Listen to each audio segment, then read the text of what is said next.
Hello friends, मैं धीरज कुमार आप लोग का स्वागत करता हूं आपके अपने YouTube channel mind power coaching centre में।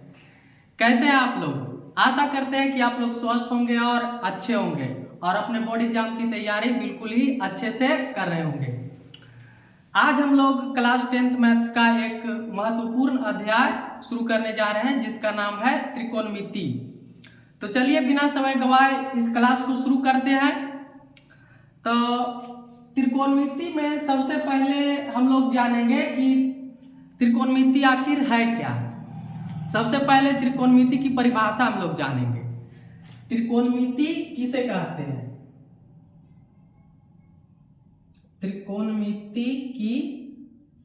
त्रिकोणमिति की परिभाषा।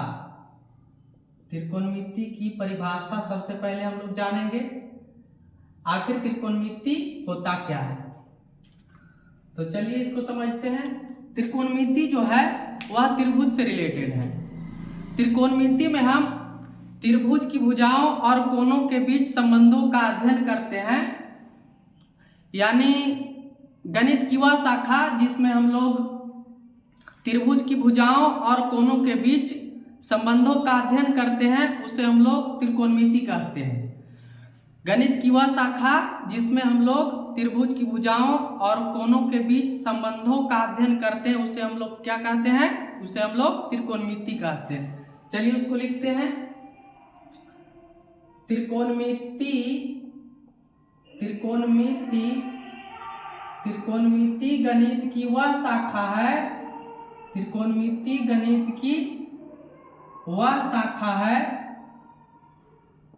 त्रिकोणमिति गणित की वह शाखा है जिसमें त्रिकोणमिति गणित की वह शाखा है जिसमें त्रिभुज की भुजाओं त्रिभुज की भुजाओं और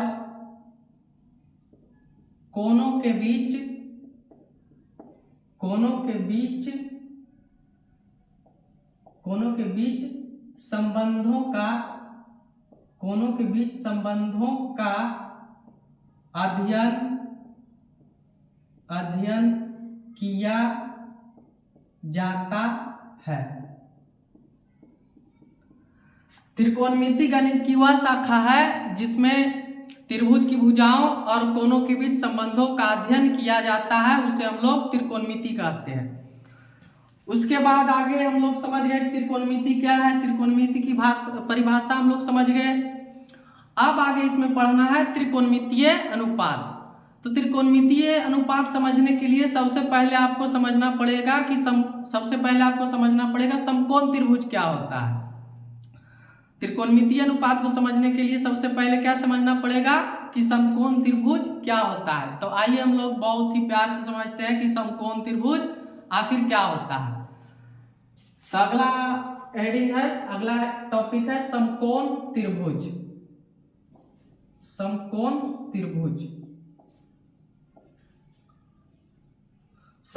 त्रिभुज आखिर किसको कहते हैं? तो समकोण त्रिभुज एक ऐसा त्रिभुज होता है, समकोण त्रिभुज ऐसा त्रिभुज होता है जिसका एक कोण 90 डिग्री होता है।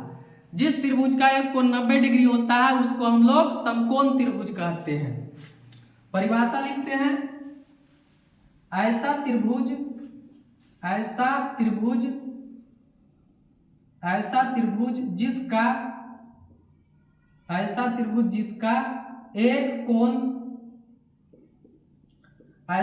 जिसका एक कोण समकोण हो। ऐसा त्रिभुज जिसका एक कोण समकोण का मतलब होता है 90 डिग्री। ऐसा त्रिभुज जिसका एक कोण समकोण हो उसे हम लोग समकोण त्रिभुज कहते हैं। उसे समकोण त्रिभुज कहते हैं। उसे क्या कहते हैं? उसे समकोण त्रिभुज कहते हैं। ऐसा त्रिभुज जिसका एक कोण 90 डिग्री होता है उसको हम लोग समकोण त्रिभुज कहते हैं। जैसे यहाँ पर चित्र बनाते हैं। यहाँ पर एक चित्र बनाते हैं। आप लोग बताइएगा कि यह कौन सा त्रिभुज है।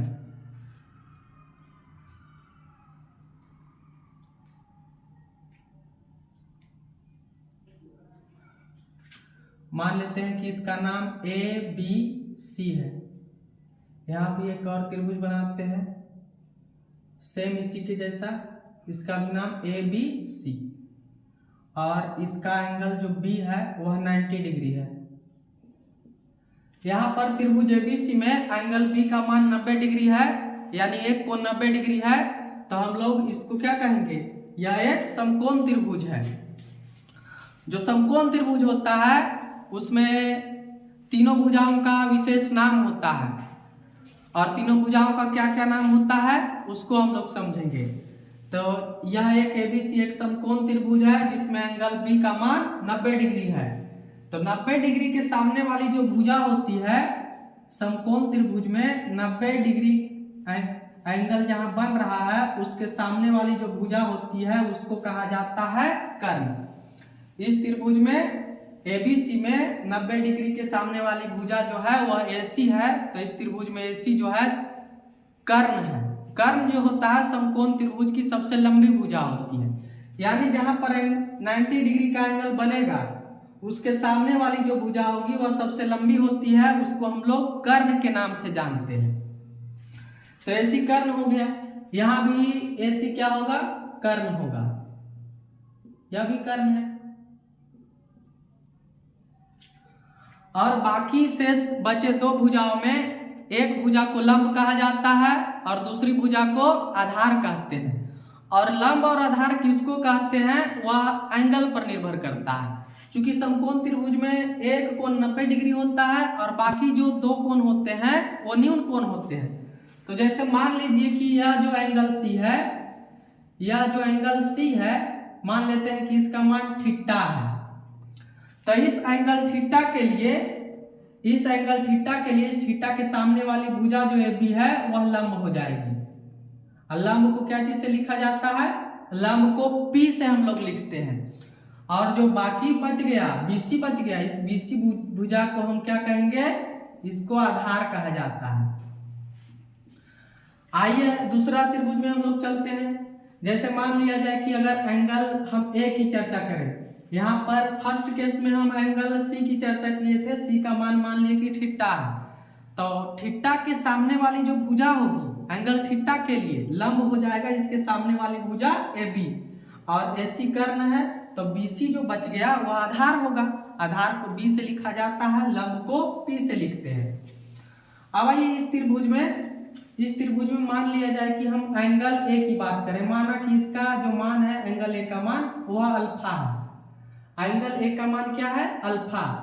तो अगर हम कोण A की बात करें, त्रिभुज ABC में कोण A की बात करें, तो एंगल अल्फा के सामने वाली जो भुजा है वह इस एंगल के लिए अल्फा के लिए लंब हो जाएगी, यानी इस त्रिभुज में लंब जो होगा वह BC लंब हो जाएगा और AB आधार हो जाएगा। यहाँ पर देखिए, यहाँ पर क्या है कि त्रिभुज ABC में एंगल C की चर्चा हम लोग कर रहे हैं। एंगल C जो है उसका मान थीटा माने हैं। इस एंगल थीटा के लिए AB लंब है और BC आधार है। लेकिन अगर हम एंगल A की चर्चा करें तो एंगल A जो है उसका मान अल्फा है। इस एंगल अल्फा के लिए अल्फा के सामने वाली जो भुजा होगी वह लंब हो जाएगी और जो AB भुजा है वह आधार बन जाएगी। एक बात और ध्यान में रखना है कि कर्ण जो है हमेशा स्थिर रहता है, कर्ण बदलता नहीं है। बदलता कौन है, तो लंब और आधार बदलते रहते हैं एंगल के अनुसार। जिस एंगल की हम बात करेंगे, जिस एंगल के बारे में चर्चा करेंगे, उस एंगल के सामने वाली भुजा जो होगी वह लंब हो जाएगी और दूसरा आधार हो जाएगा, और 90 डिग्री के एंगल के सामने वाली भुजा जो होगी सबसे लंबी भुजा वह कर्ण हो जाएगी। और समकोण त्रिभुज की तीनों भुजाओं के बारे में हम लोग समझ लिए। तीनों भुजाओं का नाम होता है लंब, आधार और कर्ण। तो समकोण त्रिभुज की तीनों भुजाओं में एक विशेष रिलेशन होता है जिसको पाइथागोरस नामक वैज्ञानिक ने बताया था, इसलिए हम उसको पाइथागोरस प्रमेय कहते हैं। समकोण त्रिभुज ABC में, यहाँ त्रिभुज ABC में त्रिभुज एबीसी में एंगल बी का जो मान है वह 90 डिग्री है। तो पाइथागोरस प्रमेय हमें बताता है, पाइथागोरस प्रमेय कहता है कि कर्ण का जो स्क्वायर है लंब के स्क्वायर प्लस आधार के स्क्वायर के बराबर होता है। पाइथागोरस प्रमेय जो है वह क्या है, पाइथागोरस प्रमेय हमें क्या बताता है, कर्ण का स्क्वायर बराबर लंब का स्क्वायर जोड़ आधार का स्क्वायर, यानी एच स्क्वायर बराबर P square plus B square. चूंकि कर्ण को एच से लिखते हैं, लंब को पी से लिखते हैं और आधार को बी से, तो पाइथागोरस प्रमेय हमें बताता है कि कर्ण स्क्वायर बराबर होता है लंब स्क्वायर जोड़ आधार स्क्वायर, यानी H square plus P square plus B square. H square बराबर P square plus B square. अगर यहां से हम एच की मान निकालना चाहें तो स्क्वायर उधर जाकर के रूट हो जाएगा, तो हो जाएगा एच बराबर under root P square plus B square. यह फॉर्मूला आ गया कर्ण का मान निकालने का। उसके बाद इसी प्रकार से अगर हम p का मान निकालेंगे तो p बराबर आएगा H square minus B square, H square minus B square का रूट हो जाएगा। तो ये हो गया लंब निकालने का फॉर्मूला, लंब मतलब p।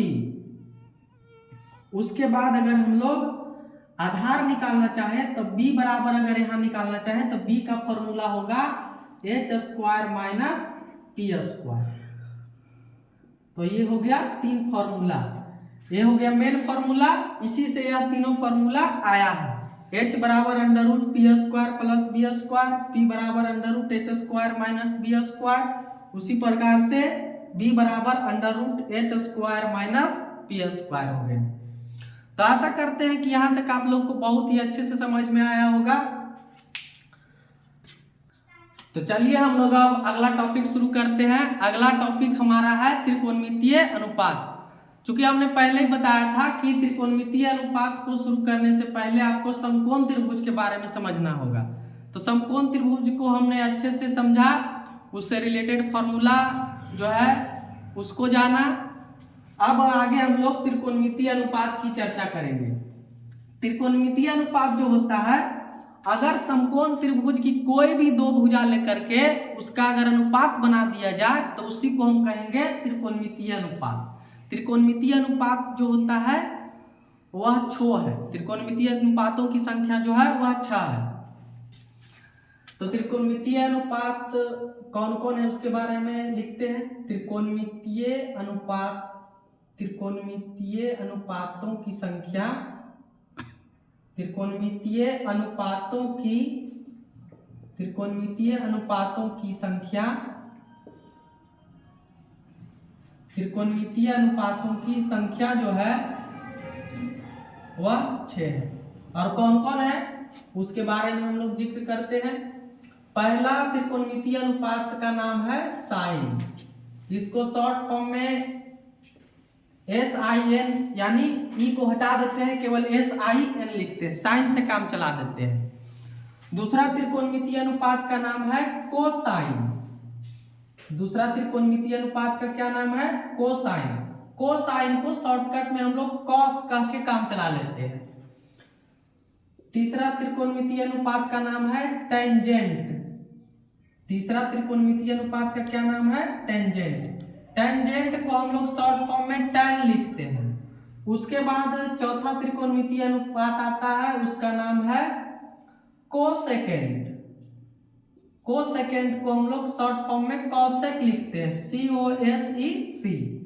उसके बाद पांचवा त्रिकोणमितीय अनुपात है सेकेंड।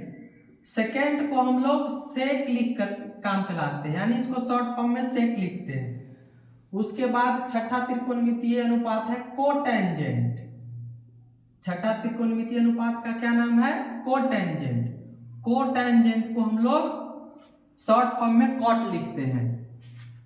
तो ये हो गया त्रिकोणमितीय अनुपात का नाम। अब साइन का फॉर्मूला क्या होता है, कॉस का फॉर्मूला क्या होता है, tan का फॉर्मूला क्या होता है, उसको हम लोग समझेंगे। तो चलिए इधर बिठा देते हैं।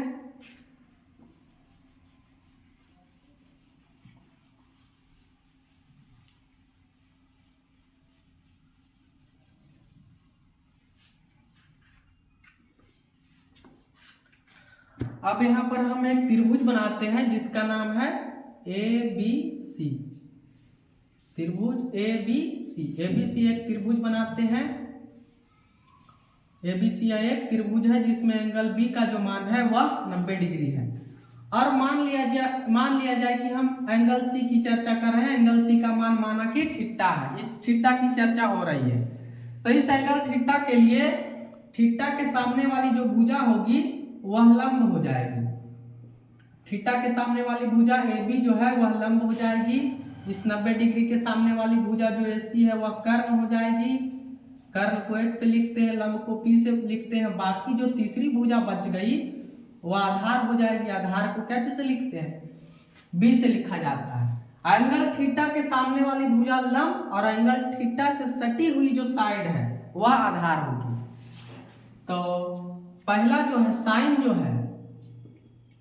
जो है, और मान लिया जाए कि हम एंगल थीटा की बात कर रहे हैं तो यहाँ पर साइन थीटा लिखेंगे। साइन थीटा जो है वह लंब बटा कर्ण होता है। साइन थीटा बराबर क्या होता है? लंब बटा कर्ण। लंब बटा कर्ण यानी लंब और कर्ण के अनुपात को साइन थीटा कहा जाता है। चूंकि एंगल थीटा की चर्चा हो रही है इसीलिए यहाँ पर एंगल थीटा लिखाएगा।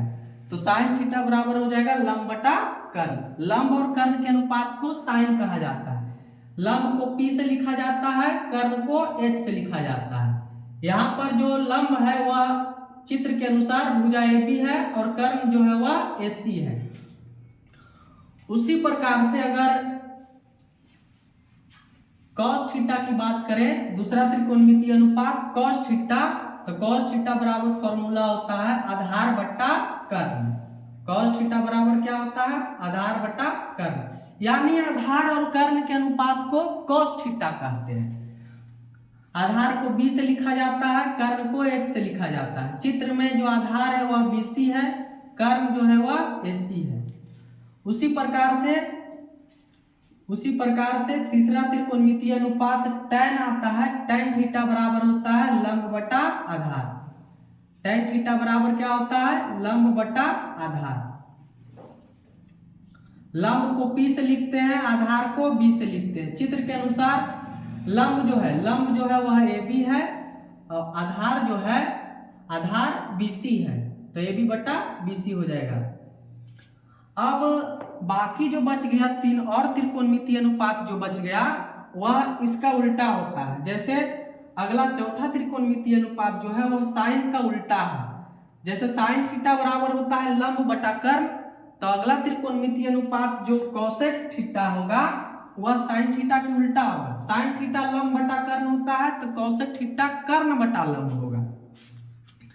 यानी इसका उल्टा क्या होगा? साइन थीटा के उल्टा होता है कोसेक थीटा। कोसेक थीटा बराबर होता है कर्ण बटा लंब। कर्ण को लिखते हैं H से और लंब को लिखते हैं P से। कर्ण बटा लंब हो गया। उसके बाद अगला त्रिकोणमितीय अनुपात जो है वह cos थीटा का उल्टा। अगला त्रिकोणमितीय अनुपात जो है वह sec थीटा होगा।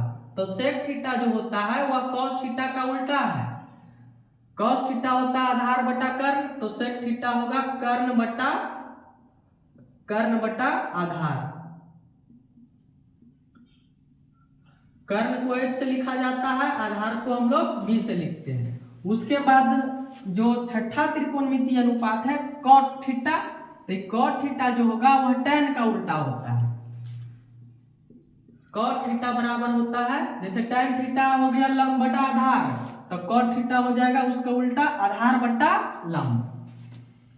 तो cot थीटा बराबर लिखते हैं आधार बटा लंब।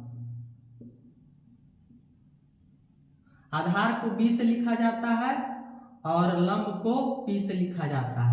तो इस प्रकार साइन थीटा P बटा H होता है लंब बटा कर्ण, cos थीटा आधार बटा कर्ण B बटा H होता है, tan थीटा लंब बटा आधार होता है P बटा B होता है, cosec थीटा साइन का उल्टा है कर्ण बटा लंब हो जाएगा H बटा P, sec थीटा कर्ण बटा आधार हो जाएगा इसका उल्टा cos थीटा का, cot थीटा हो जाएगा tan थीटा का उल्टा, tan थीटा लंब बटा आधार तो cot थीटा आधार बटा लंब यानी B बटा P। आशा करते हैं कि आप लोग को यह वीडियो बहुत ही अच्छा लगा होगा, आप लोग को क्लास बिल्कुल अच्छे से समझ में आया होगा। अगर क्लास अच्छा लगा हो तो वीडियो को लाइक और शेयर जरूर करें और चैनल को सब्सक्राइब करना ना भूलें। वीडियो है।